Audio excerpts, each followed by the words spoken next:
Balowski. We're all holograms. What are you going to do, Mike?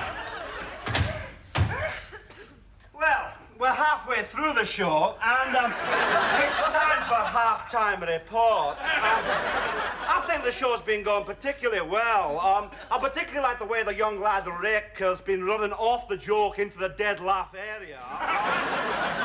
They're going into the international sphere. They're going to have to face some stiff competition, especially from the Swedes with their comedy series, Oh, Where's My Volvo?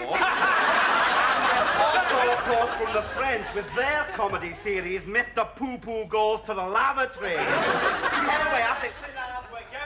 Oh, sorry, Paul. Anyway, the half-time's over now, and it's back to the action. Let me in, boys. Jerzy wants to finger your entrails.